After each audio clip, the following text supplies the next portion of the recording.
दोस्तों, वही आपको इस दिन शरद पूर्णिमा की कथा भी जरूर सुननी चाहिए, जिसको सुनने मात्र से आपकी सारी मनोकामनाएं पूर्ण हो जाएगी।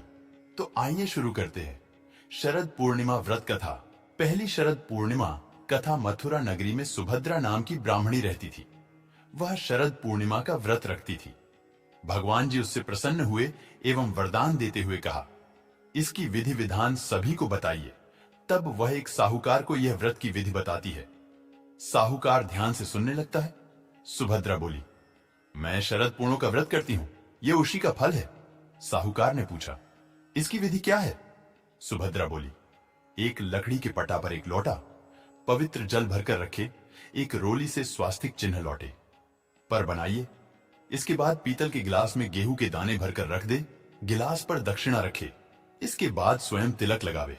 इसके बाद 2.5 पाव शक्कर 2.5 पाव खोवा, दोनों को मिलाकर पड़े बनावे। इसके बाद पूजन कर एक पेढ़ा प्रभु को चढ़ावे, दूसरा पेढ़ा स्वयं ग्रहण करें, तीसरा पैदा अपने मानदान को दें, जैसे भांजे भांज नंद बहन आदि को दिया जाएगा। चौथा पेढ़ा अपनी सहेली से बदलें। यदि सहेली न बदले तो मंदिर में चढ़ावे। जो सहेली 6 माह व्रत रखे उसे ही पेढ़ा दे। 5वां पेढ़ा घर के सदस्यों को बांटे। 6वां पेढ़ा के 6 भाग बनाइए। तुलसी को चढ़ाएं, गौ माता को खिलाएं, अहीर को दे, गर्भवती स्त्री को दे, राहगीर बालक को दे, कुंवारी कन्या को खिलाएं। इस प्रकार 6 पेढ़ा वितरित करें। लौटे में रखे जल को चंद्रोदय के समय चंद्रमा को जल चढ़ावे। घर जाकर साहूकार ने पत्नी को व्रत रखने के लिए कहा। जब उसकी पत्नी ने व्रत की विधि पूछी तो साहूकार ने व्रत की विधि समझाई। तब उसने व्रत रखना आरंभ कर दिया, जिसका कहा। जब उसकी पत्नी ने व्रत को विधि समझाई, तब व्रत शुरू कर दिया, जिसका फल यह मिला। साहूकार के यहां 2 कन्याओं का जन्म हुआ। बड़ी का नाम सावित्री और छोटी का नाम चंद्रमुखी। दोनों पूजन कार्यों में बहुत रुचि रखती थीं एवं प्रतिदिन पूजन करती थीं।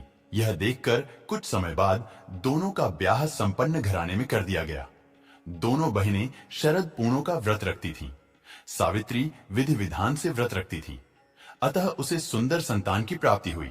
इसके विपरीत चंद्रमुखी अधूरा व्रत करती थी, जिसके कारण यह फल हुआ। उसके पुत्र कुछ दिन जीवित रहकर स्वर्ग सिधार जाते थे। इस कारण चंद्रमुखी दुखी रहती थी। आखिर एक दिन चंद्रमुखी एक ज्योतिषी से इसका कारण पूछती है।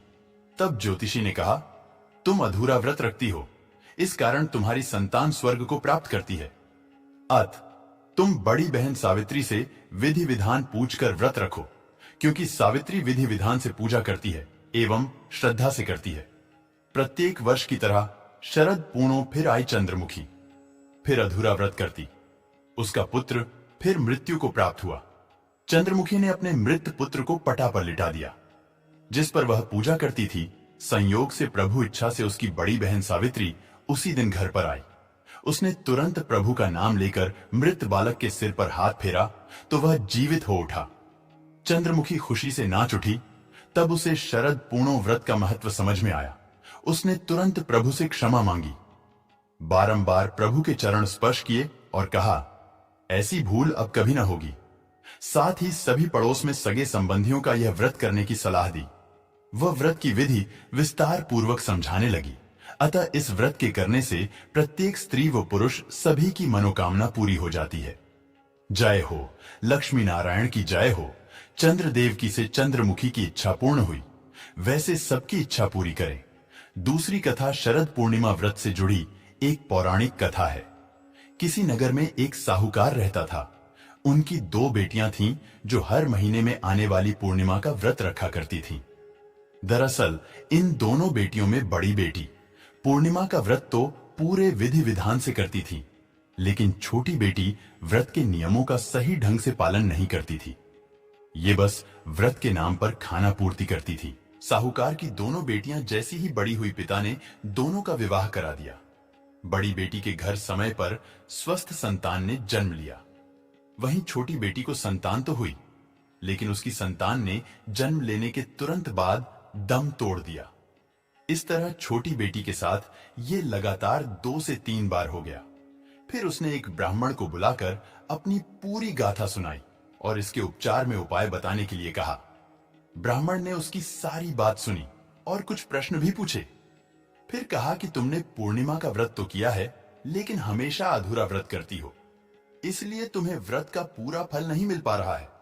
दरअसल तुम्हें अधूरे व्रत का दोष लग रहा है। ब्राह्मण की बात सुनकर लड़की थोड़ी दुखी हुई। फिर उसने पूरे विधि विधान से पूर्णिमा व्रत को करने का निर्णय लिया, लेकिन पूर्णिमा आने से पहले ही उसने एक बेटे जन्म दिया। फिर से जन्म लेने के साथ ही बेटे की मृत्यु हो गई। हर बार ऐसी घटना से साहूकार की छोटी बेटी काफी दुखी हुई। उसने अपने बेटे के शव को एक पीढ़े पर रखा, इसे एक कपड़े से इस तरह ढका कि किसी को पता न चले। इसके बाद उसने अपनी बड़ी बहन को बुलाया। उन्हें बैठने के लिए उसने वही पीढ़ा दे दिया। जैसे ही बड़ी बहन उस पीढ़े पर बैठने लगती है तो उसके लहंगे का हिस्सा बच्चे में स्पर्श हुआ और वह जीवित होकर रोने लगा। बच्चे के रोने की आवाज सुन बड़ी बहन घबरा गई। फिर छोटी बहन को उसने डांट लगाई। बड़ी बहन ने क्रोधित होकर कहा कि ये तुमने क्या किया? क्या तुम मुझ पर बच्चे की हत्या का कलंक लगाना चाहती हो? मेरे बैठने से अगर बच्चे की मृत्यु हो जाती तो बहन के गुस्से को नियंत्रित करते हुए छोटी बहन ने उत्तर दिया, यह बच्चा तो मरा हुआ ही था दीदी, तुम्हारे स्पर्श से ही तो यह पुनर्जीवित हुआ है। हर पूर्णिमा पर जो तुम व्रत और तप किया करती थी, उसके कारण तुम्हें वरदान प्राप्त है और तुम पवित्र हो गई हो। दीदी, अब मैं भी तुम्हारी तरह शरद पूर्णिमा व्रत पर विधि विधान से पूजन करूंगी। तभी से साहूकार की छोटी बेटी ने भी पूर्णिमा व्रत नियम अनुसार करने लगी। इसके बाद इस व्रत के महत्व और फल का प्रचार पूरे नगर में प्रसिद्ध हुआ।